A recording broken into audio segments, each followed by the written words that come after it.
So, is FET about to break down to 20 cents, or are we secretly loading up a slingshot aimed at $7.44? Because yes, both of those numbers are on the table today, and I'm going to walk you through exactly what the data says. Stay with me because this one gets interesting.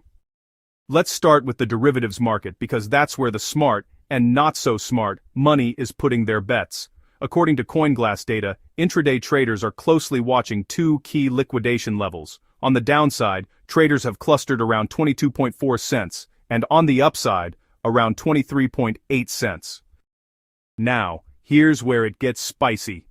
At these levels, there are approximately $294,000 worth of long leverage positions and $794,000 worth of short leverage positions. Let me do that math for you. Bears have nearly 3 times the firepower that bulls do right now. That's not a balanced boxing match. That's a heavyweight fighter against someone who just started CrossFit last Tuesday.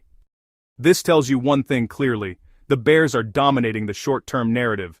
Bulls are tired. They've been trying to hold this level, and the exhaustion is showing in the charts. Speaking of charts, drop your current FET price in the comments right now. Let's see what time zone this video finds you in. Are you watching this as FET pumps or dumps?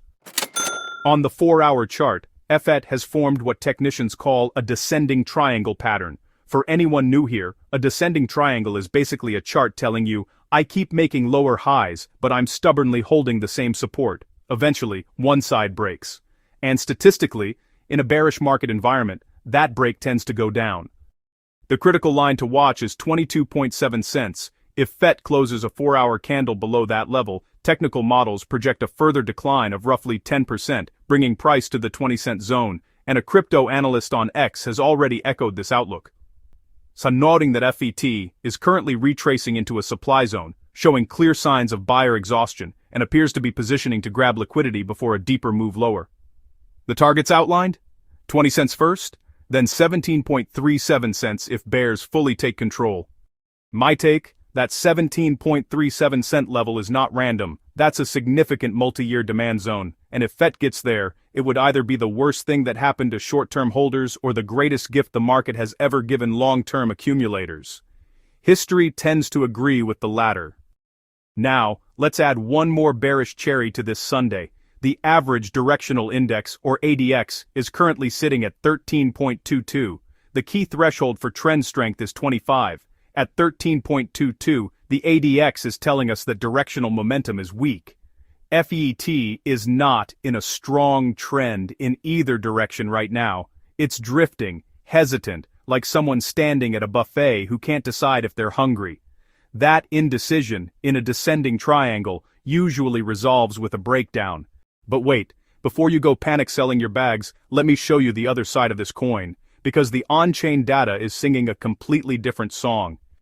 According to analytics platform Nansen, the top 100 wallet addresses, these are the whales, the institutions, the people who were probably in crypto before you even knew what a wallet address was, have increased their FET holdings by just over 2% in the past week. Simultaneously, exchange reserves have dropped by about 1.4% in the same period. What does that mean in plain language? Well, coins are leaving exchanges and going into private wallets. That is textbook accumulation behavior. When smart money is quietly stacking while retail is panic selling based on the price chart, history says you want to be on the smart money side of that trade. Not financial advice, just pattern recognition. Now let's talk about the two bull cases making rounds in the analyst community, because they are bold. Crypto analyst Fugasok recently posted a weekly TradingView chart showing that FET successfully held a key multi-year support level near 20 cents before bouncing. Using a trend-based Fibonacci extension tool, measuring from the prior major swing low to its high, he projects a maximum target of $7.44.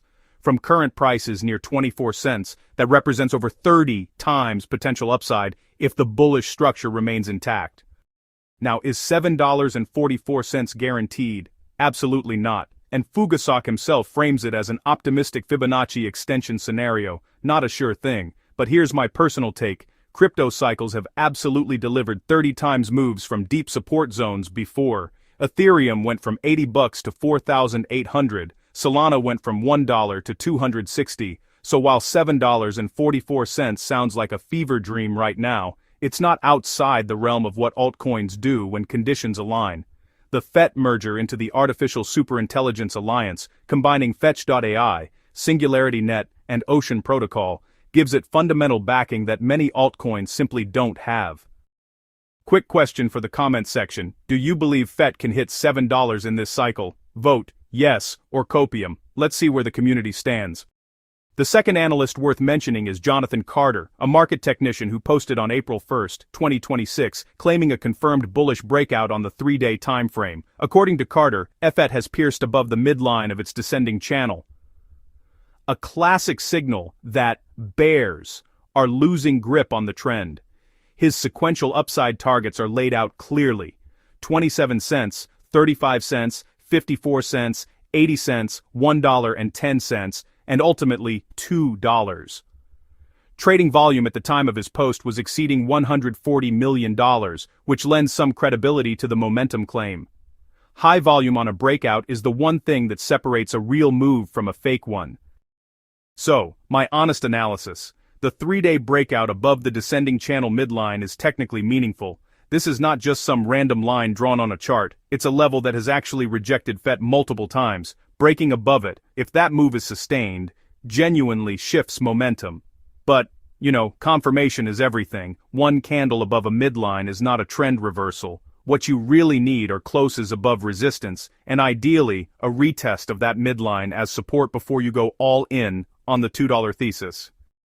The tension between the bearish short-term structure, like the descending triangle, the weak ADX, and the heavy short positioning, and the bullish long-term signals, whale accumulation, falling exchange reserves, Fibonacci extensions, and channel breakouts, is exactly what makes FET one of the most interesting setups in the AI token space right now. This is not a coin you just ignore. Whether you're bearish or bullish, you really need a plan for both scenarios. If it breaks 22.7 cents, respect the breakdown. If it holds and reclaims 23.8 cents, the bull case starts gaining some real legs. Alright, that's your full FET breakdown: the bear case, the bull case, the on-chain signals, and the analyst calls. I've given you the data, and I've given you my take. Now, the market gets to vote. If you found this video useful, smash that like button. And if you're not subscribed yet, what are you doing? Crypto moves fast, and you definitely do not want to miss the next breakdown. Hit subscribe and turn on notifications so you're always ahead of the move. Got a different view on FET? Think I'm wrong about the descending triangle? Maybe you think $7 is already conservative? Drop it in the comments. I actually read them, and honestly, the debate down there is always better than Twitter. See you in the next one. Stay sharp, stay liquid. This video is strictly for entertainment and educational purposes only. Nothing discussed here constitutes financial advice. Cryptocurrency markets are highly volatile and speculative. You can lose all of your invested capital. Always do your own research, consult a qualified financial advisor, and never invest more than you can afford to lose. The analyst views referenced in this video are their own opinions and do not represent the position of this channel.